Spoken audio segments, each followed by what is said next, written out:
Hi guys, this is Mahinder from Endeavour Study Center again today here. I have brought this small video on one of the most important question type in listening module. As you guys might have seen my previous videos as well.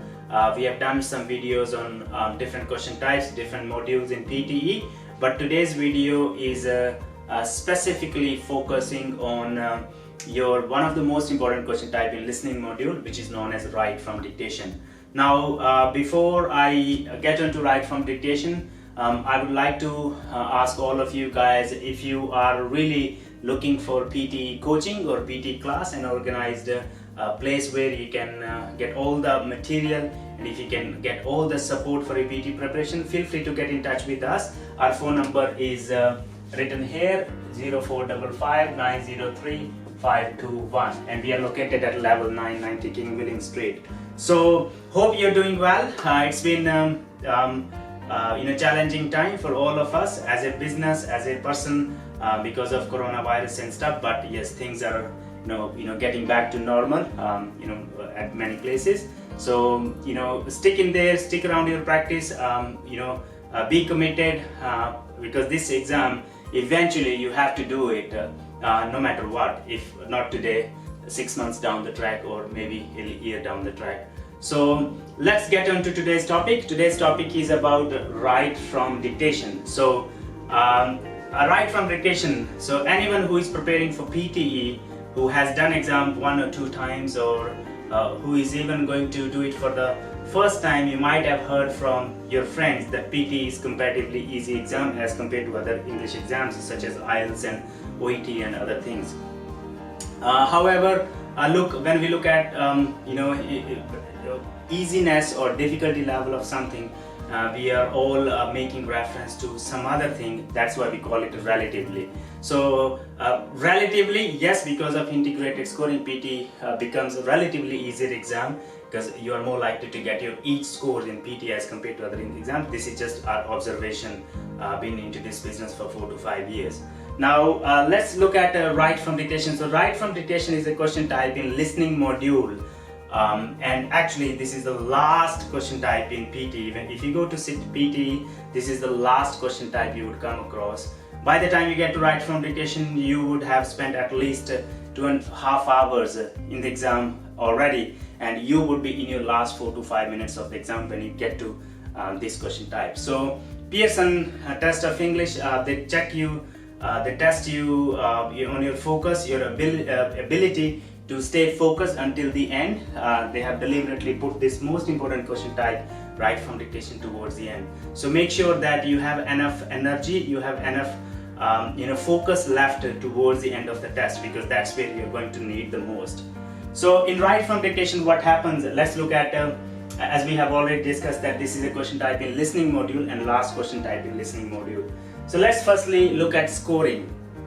In Pearson test of English, it is really important to understand where do you get more marks from. So which question types? There are 20 different question types, but all of them, they do not give you equal score or equal weightage. Some question types are more important than others, and write from dictation is one of the question types which is highly important for your listening module, because in listening module you might get approximately 80 to 20 points out of 90 coming just from this question type. So that is more than 20%, approximately 25%.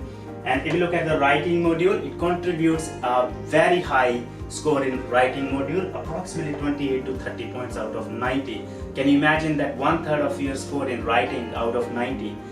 If I consider 90 as 9 bands, if I look at write from dictation's contribution towards writing, it is approximately 3 bands out of 9 bands. So it's very high in scoring towards your writing module. And this is one of the reasons, write from dictation is one of the reasons for the students who are struggling to get their scores in your listening and writing at the same time. This question type is to blame in most cases. Now, what happens in this question type is simple. So they give you 10 seconds preparation or waiting time, and then after that a sentence will play. What you're required to do, you have to type the sentence exactly the way you hear in the given box, right? So you have to type the sentence exactly the way you hear in the given box. That's all pretty much what you do. Now each word is marked as 1 mark. Each word written correctly and grammatically correct, it would give you 1 mark. So suppose there were 10 words, you would have 10 marks in that. So provided you have full stop in the end and your first letter is capital. So these are the common errors students do. You do not put first letter capital, you lose 1 mark for that first word because it is grammatically incorrect. And if you do not put full stop in the end, you lose that mark as well because that's not grammatically incorrect. So that's not grammatically correct. And if you were supposed to have a comma in the middle of a sentence or any part of the sentence, if you do not have comma, you lose marks as well for your grammar too, as well as for your listening as well as in writing. So we need to exactly know what we are supposed to do in this question type, and having a right strategy is something that is going to help you in right from dictation. If you just rely on listening and typing, you will not be able to get maximum score in this, because it is very common for students to replace the words with a simple words, or maybe switch the order of the words, and then it will you will lose easy points. You know the sentence, but now because you are switching the order of the words, you are actually trying to match the meaning here, and because the scoring is for the longest string, for the most correct part of the sentence, longest string, as long as your sentence makes some meaning, you will lose easy points. So make sure you have the right strategy. The strategy that we follow at Endeavour Study Center is known as acronym method. You might have heard many of our students making reference to acronym method. So I just thought that, what is acronym method? Let me explain it to everyone so that you guys can also benefit from this. Now another thing I would like to say here, if you are watching this video, if you really want to practice latest exam questions, feel free to log into our portal as a guest login. So you just have to go endeavourstudy.com.au, and then you have to just go to guest login, and you have to prepare one account for you, and you will receive email ID, email containing your details about the login. So you will have that information, those details on this video as well, along with this video. Alright, so make sure if you're really looking for good material to practice, I'm going to show you today as well some practice, some questions. But if you are really looking forward to do good material for practice, our platform gives you really good latest exam material for practice. Now moving on to acronym method again.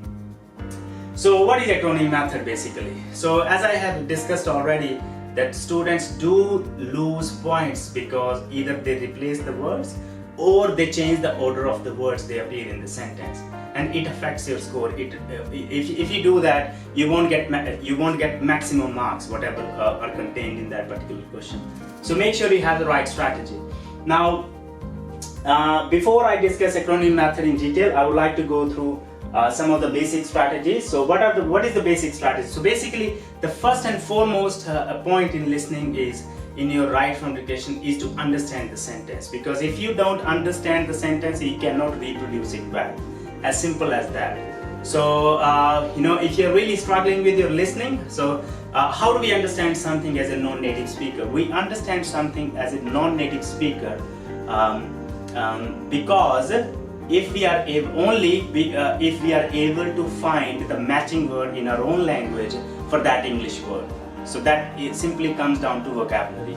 So if your vocabulary is good, obviously you're going to understand the word. If you understand the word, obviously you know that which sentence, which part that word was placed in. Was that a part of a subject, or was that a part of a verb, or was that object part, or where it was located within the sentence. So understanding is a big part of right from dictation. Now, simple terms, I would like to give that another example here. If it doesn't go in, it doesn't come out. It's simple as that. So you have to let it go in, only then it will come out in some form. If it doesn't go in your head, it will. If it bounces back from outside, it is going to bounce back in all directions, and that is not good for your listening and writing scores. So understanding is one part, and then a lot of practice.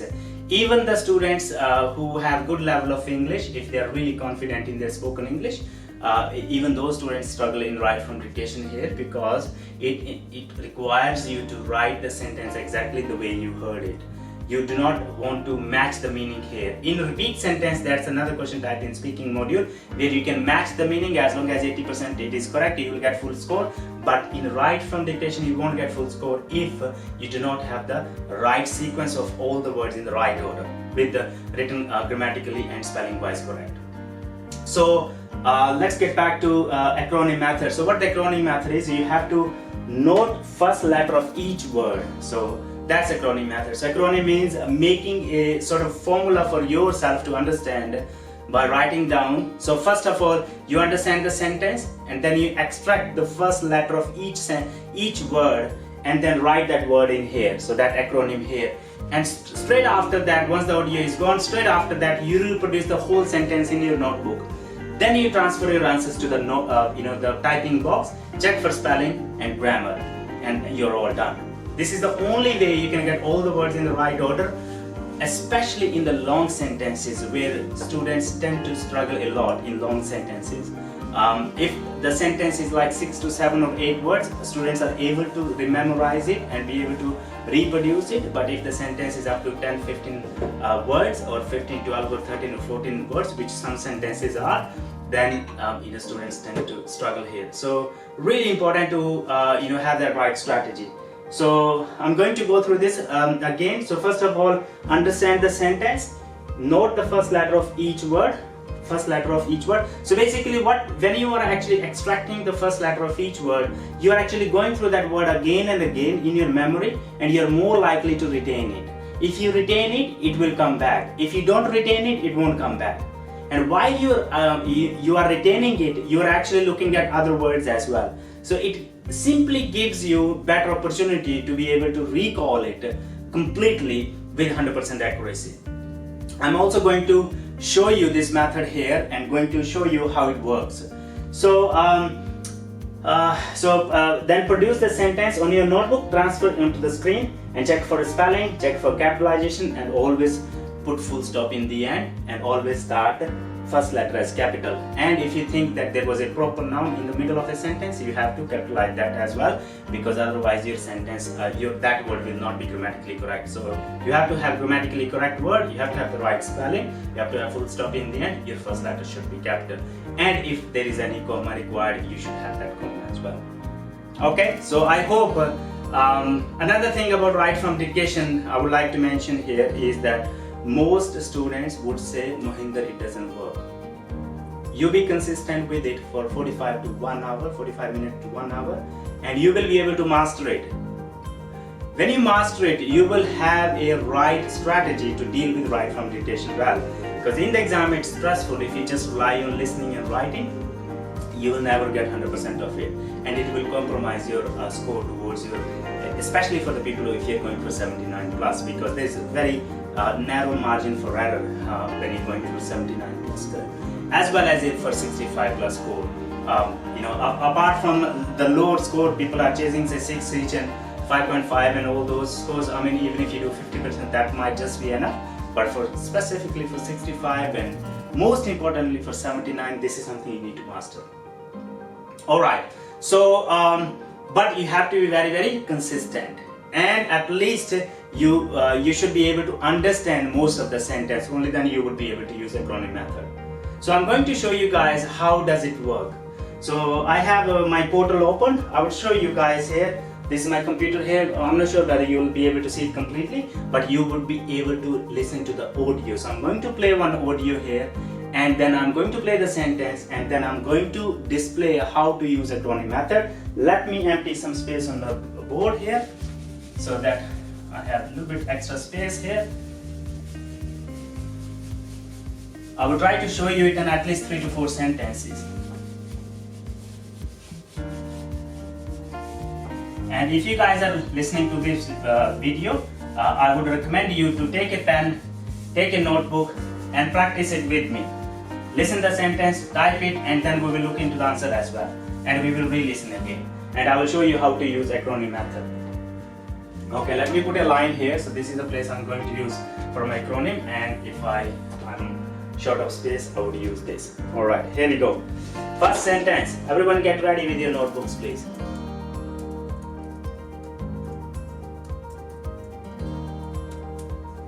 Okay, here we go. So I'm going to play the audio. Restart. I'm waiting for I have pen in hand and I'm waiting for the audio.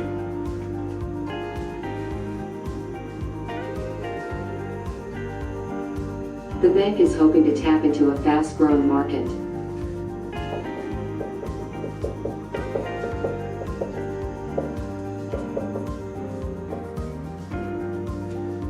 Okay, I hope most of you have written as well. So I was listening to the sentence critically, and I have made an acronym here. Let's try to reproduce this sentence. So I know that the audio was about bank, and they were talking of tap into and fast growing market. Those were the keywords. So I have this word bank. So I know that if I have this word bank, this has to be the. So that becomes the bank, right? And then if it I heard is, so that is my is, and then H is hoping to, and then I have to, and then I have another to. The bank is hoping to. The bank is hoping to. So that one is fast growing, fast and growing, and then that one is market. Let's try to produce the middle part. So the bank is hoping to, and then it was tap and tap into. The bank is hoping to tap into the fast growing market. Fast growing should have hyphen in it because it is acting as an adjective.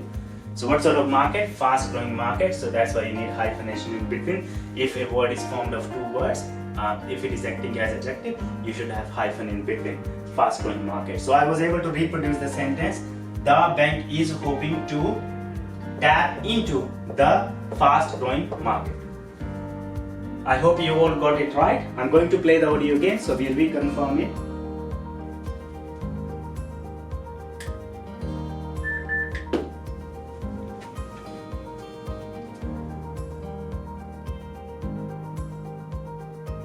The bank is hoping to tap into a fast-growing market. Good one. Alright, let's do it the same thing for another one. So these are all latest exam questions, by the way. You might expect that them in your exam when you go to sit exam next time or your first time. Here we go, next one. Listen critically.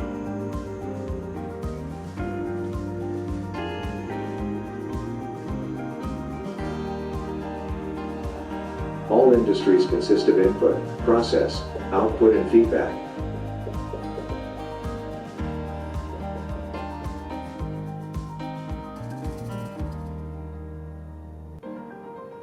Alright, I've got my sentence here. So I've got A, all, and then I know they were talking of industries. So I've got I here, industries. And then definitely when you have subject you need verb. So here the verb was consist of. Consist of is a collocation as well. So if you understand consist of will go with it most times. Consist of. So when we talk of input, first one was input. When you have input, then we have process, right? And then you have output, and then we have and then we have feedback. Now let's try to write that sentence in right grammar as well. So let me spare some space here. Alright, so I would say all industries, right, consist of. So I cannot put as here. So verb without as, because I have all industries. That's my plural. So if your subject is plural, you cannot put as or yes in the verb if you're writing the sentence in present indefinite. So all industries consist of. Then we talk of output. Then we had process. So output comma process, right? If you don't put that comma, you are going to lose point as well. Output comma process. Then we have output and then input, not output here. So input. Remember, if you do have the acronym method, you can't go wrong. I was going for output here, but if I have I here, I cannot put my output is here. So O, and here I've got I. So I know that I need input here. So input, process, then output, and then you need last one. You don't need comma for last one because you're connecting the last part with and. and all industry consists of input, process, output, and feedback.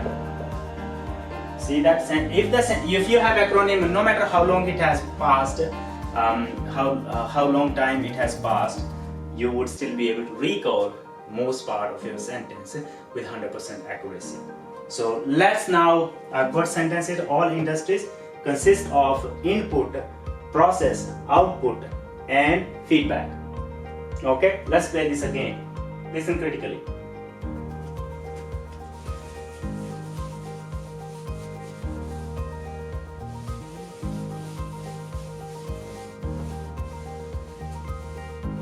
All industries consist of input, process, output, and feedback.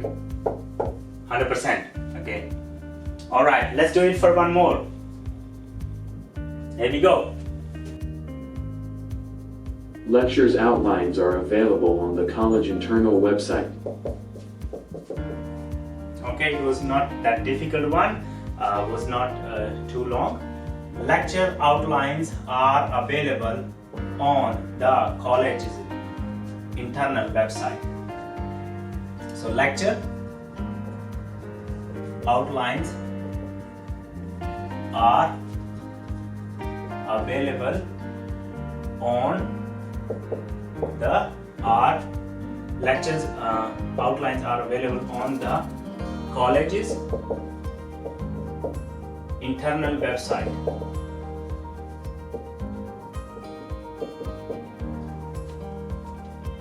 Right? So lecture outlines are available on the college's internal website. So I believe when you say college internal website, so you should have hyphen here. So college, COLLEGE, and college internal website. So you should have not hyphen, you should have apostrophe s here because this is the website of college. So you need apostrophe here, college's internal website. Alright, so let's do one more here. I'm going to use this place here this time. Or I can even use this place here.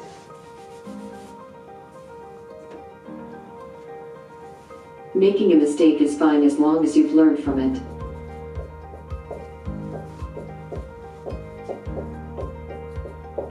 Wow, that was a long sentence. So making a mistake is fine as long as you learn from it. So making a mistake is fine as long as you learn from it. 1, 2, 3, 4, 5, 6, 7, 8, 9, 10, 11, 12. So typical academic sentence, 12 words long. In these type of sentences, if you are just relying on listening and typing straight away or writing straight away, obviously you're going to replace some of those words. But if you have acronym method, that is going to serve as your biggest weapon against right from dictation. And this is where it is tricky, some people call it tricks, but we just call it strategies at Endeavour Study Center. If you have the solid strategies for each and every question type, you can do well and you can crack your PT with 79 or 65 plus score no matter what, if you work hard and if you have the right strategies in hand, and obviously if you have the right mentors too. So if you're really struggling with any of PT question type, if you have any general questions, feel free to give me a call back, book a 15 to 20 minutes appointment with one of our team members, and we will be able to help you sort out some of those, answer some of those queries you have in terms of your PT, or in general how to do this, or how this question type we do, or what are the strategies for this question types and things like that. So I hope you like this video. It has become a little bit longer, but yes, if you're looking at study, you should at a stretch sit for 2 hours of study session for you to learn something new or something in depth, so that in the exam you're not like just lying on your listening and typing. You have the right strategy in hand. It takes some time to master all those strategies. So good luck, keep preparing for PTE, and if you need any help, 0455 903 521. We are just a phone call away. Thank you. I'll see you in next video. Thank you.